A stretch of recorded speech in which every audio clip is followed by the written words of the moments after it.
වේගයෙන් දුවමින් තිබූ දුම්රිය හදිසියේම නැවතීම නිසා දුම්රිය පෙට්ටි එකිනෙක හැපී නැවත ඒවා වේගයෙන් පස්සට විසිවින. රාක්කවල තිබූ මගීන්ගේ බඩු බාහිර ආදිය බිම වැටින. පිඟන් කෝප්ප වීදුරු ආදිය බිඳින. ළමයි හා සමහර කාන්තාවෝ මොර ගෑහ. ඒ හඬ යටපත් කරමින් එකෙක් මීහෙක් දුම්රියට යට වෙලා යයි බෙරිහන් දුන්නේය. මේ වන විට දුම්රිය මැදිරියේ පාපුවරුව අසලට වූ මම පහළ මොනවා තිබෙන්නේ දැයි නොදැන බිමට පැන මා ඉදිරියේ කුමක් තිබේදැයි නොදැන වේගයෙන් සංඥා දෙන්නා වෙත දුයිසෙන් වෙත දිව ගියෙමි. දුම්රිය කොන්දොස්තරවරු නලා පිම්බාහ. දුම්රිය මැදිරිය වලින් පිටතට පැනගත් සමහර මගේ වූ මා පස්සේ දුව ආහ. වැට දිගේ එක හුස්මට මම දිව්වෙමි. දුයිසෙන් මා හමුවීමට පෙරට දුව ආවේය. ඔහුගේ ගෙල බදාගත් මම දුයිසෙන් ගුරුතුමායයි කෑ ගැහුවෙමි. කිසිවක් නොතේරෙන බැල්මකින් යුතුව සංඥා දෙන්නා මා දෙස බැලීය.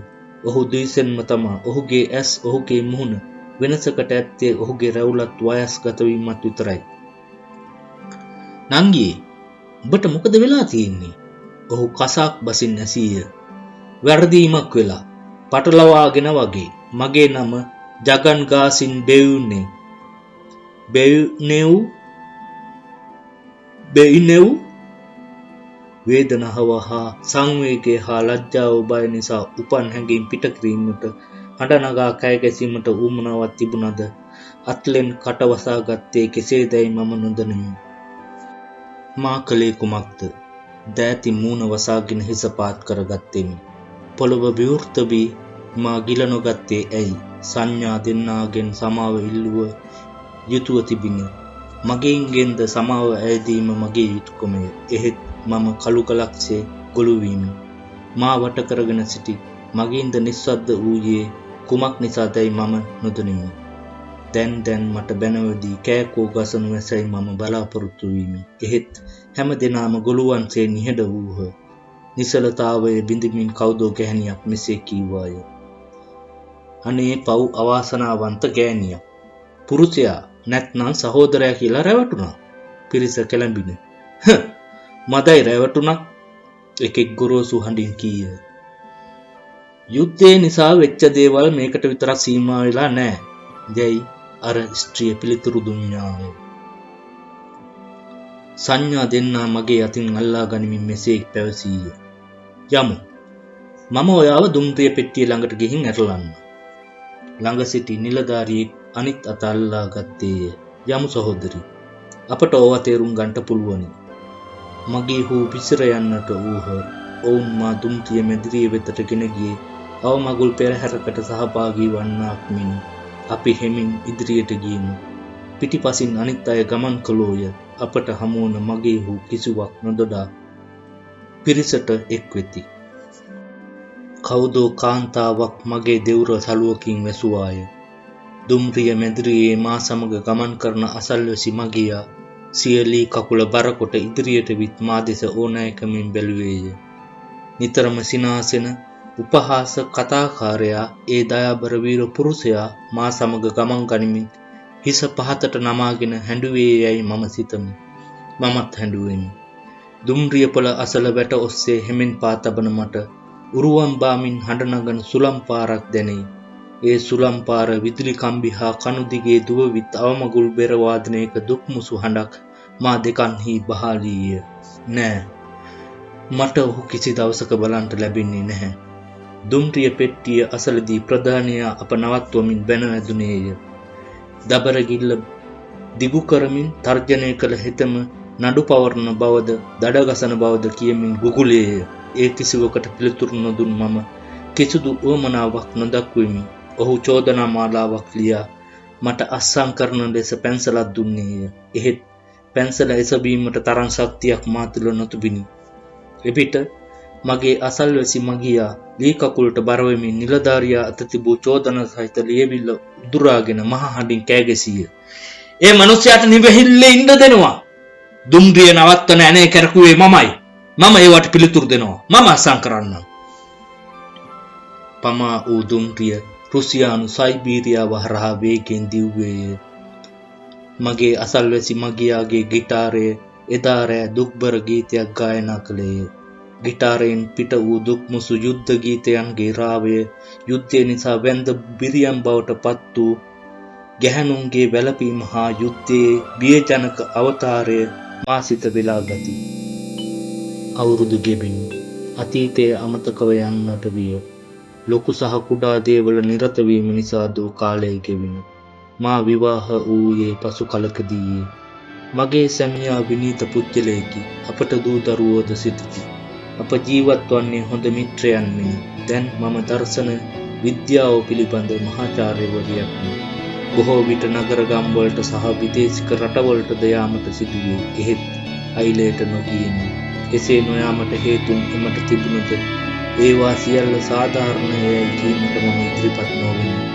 මගේ ගම්වැසියන් සමග සබතකම් තබා නොගැනීම සමාව දිය නොහැකි වරදකි. එහෙත් මගේ ඉරණම හැඩගැසුණු හැටි ඒ මගේ යටගියාව මට අමතක වී නැත. එය අමතක කළ නොහැකිය. තරමක් දුර මගේ යටගියාවෙන් මා ඈත් වූවා පමණකි. කඳුවල මෙවැනි උල්පත් පැන නදී ඒ වටා අඩිපාරවල් ඇති වී මිනිස්සු අඩිපාරවල් ඔස්සේ ගොස් උල්පත් වලින් ජලය ලබා ගනිති. එහෙත් පුළුල් මාර්ග ඇති වූ පසු අර අඩිපාරවල් අමතක කර දමති. උල්පත් වටා කෙමෙන් කටුවැල් වැටි මුළු ගැනේ. අවට සිට බලන්නෙකුට ඒ උල්පත් නොපෙනේ. රස්නේ ඇති දවසක කෙනෙක් සිය පිපාසය නිවා ගැනීම පිණිස මහා මගින් ඉවත් වී අර උල්පත සොයා ඇති. මුළු ගැන්වී තිබෙන උල්පත සොයා එමින් ඒ වටා ඇති වල්පැල ඇති සහ කටුවැල් උදුරා දමති. කිසි කෙනෙකු විසින් හෝ අපිරිසුදු නොකරන ලද ඒ උල්පතේ ප්‍රණීත සිසිල් ජලය නිසලව ගලා බසිමින් නිල්වන් කැඩපතක්සේ විනිවිද පෙනේ. එවිට උල්පත තුලින් තමාද හිරු සහ අහසද කඳු වැටිද පෙනෙන්නාසේය. එවැනි සුන්දර තැන් ගැන අන් අයට නොදන්වා සිටීම පාපයක් ලෙස ගණන් ගන්නා අර මිනිසා සිය සගයන්ටද ඒ බව දැන්වීමට හිතා ගන්නා නමුත් පසුව එය අමතක කර දමයි. එදිනෙදා ජීවිතයේද මෙලෙසම සිදුවේ. එහෙත් එය ජීවිතයයි. මම මෙවර අයිලයට ගිය පසු එවැනි දිය උල්පත් ගැන මතක් කළෙමි. ඉටි හැටියේම මා කුරුකුරුවෙන් එදා පිට වුණේ මන්දැයි ඔබ මගෙන් අසනු ඇත. මා දැන් කී කතාව එදා රැස්ව සිටි මිනිසුන් ඉදිරියේ නොකීවේ ඇයි? මසිතෙහි කතරම් ලැජ්ජාවක් හටගත්තේ දෙයක් සිහිවිකල් වී ගියාක් මෙන් දැනිනි. ලැජ්ජාව උහුලා ගන්නට බැරි වූ නිසා මම හදිස්සියෙන් ගමෙන් පිට වුණා.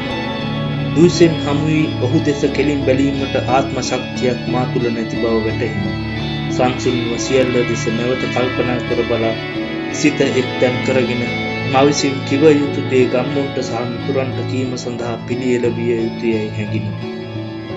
මා වැරදිකාරියක් බව හැඟී ගියේ මට පෙන්වූ ගරු සත්කාර ලැබිය යුත්තේ මා හට නොවන බව ඒත්තු ගිය නිසාය. එදා ඒ අලුත් පාසල විවෘත කරනදා මුල් පිටුව දිය යුතුව තිබුණේ මට නොවේ.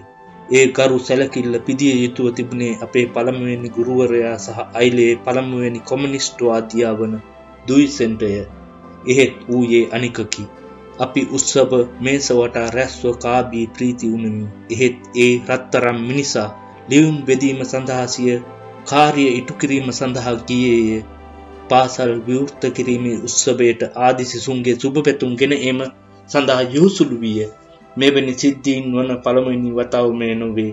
කීප වරක්ම මෙවැනි දෑ මගේ ඇසට හසුව තිබේ. ඒ නිසා එවැනි ප්‍රශ්නයක් මම ඉදිරිපත් කරමි.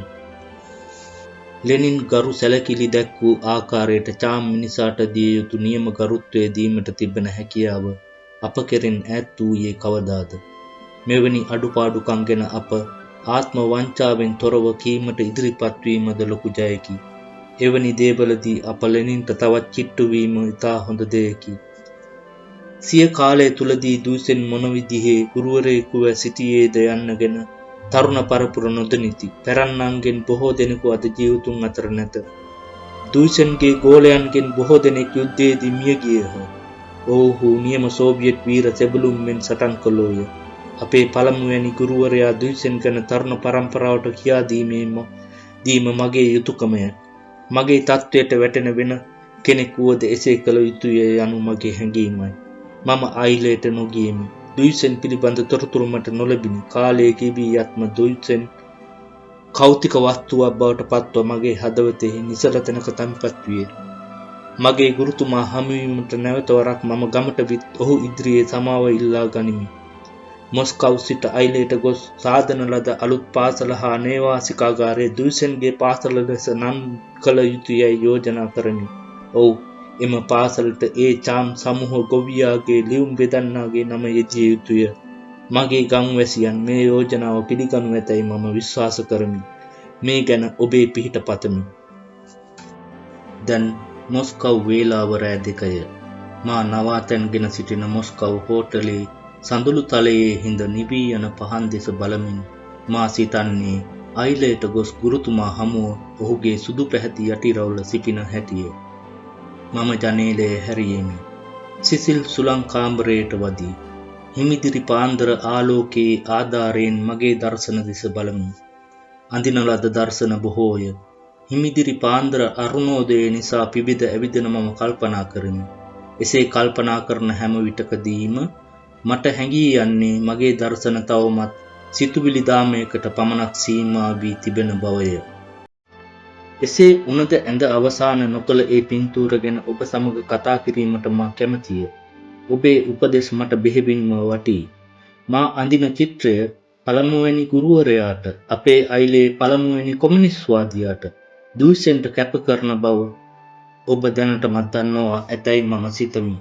සටන් වලින් පිරි ඒ අසීරු ජීවිතයත් විවිධ ඉරණම් වලට කැප වූ මිනිස් හැඟීම් සහ බලාපොරොත්තු තිලිතුඩින් හා සායම් වලින් පිළිබිඹු කළ හැකිදැයි මම නොදනිමි.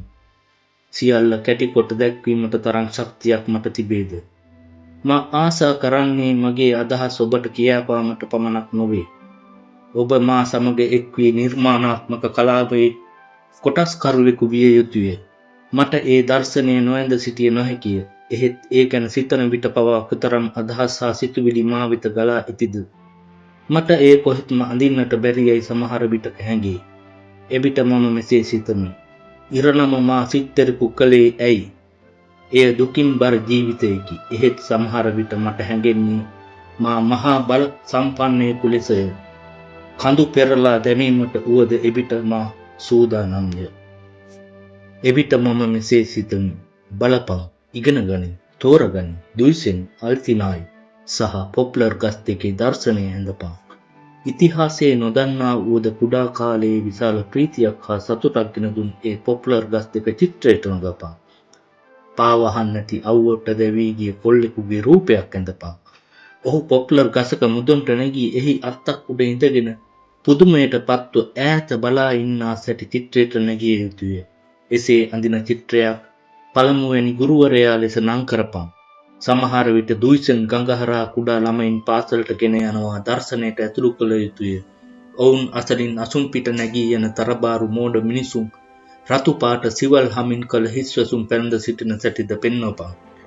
එහෙමත් නැතිනම් ගුරුවරයා අල්තිනායි නගරයට යන දවසේ සමුගන්නා හැටි චිත්‍රගත කරපං. මතකද ඔහු අන්තිම වරට කෑ ගැසූ හැටි? අල්තිනායි අද වනතුරුත් අමතක නොකරන සෑම මිනිහෙකුගේම හදවත පන ගැන්විය හැකි දුයිසන්ගේ හඬ චිත්‍රයට නඟපං. මා තනියම කතා කරන සැටිය ඒ. මටම නිතරම මා නොයෙක් දේ කියාගත්තද ඒ සියල්ල ක්‍රියාවට යෙදිය නොහැකිය. මා අඳින චිත්‍රය මොන විදියේ එකක් දැයි කීමට මා අපොහොසත්ය. එහෙත් මම ස්ථීරවම එක් දෙයක් දනිමි. මම සොයන්නෙමි.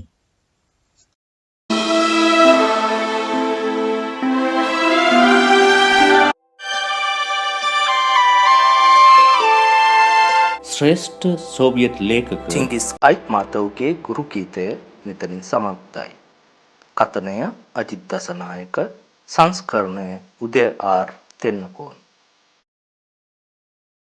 සමාජවාදය සඳහා ආරජාතික සහයෝගීතාවය.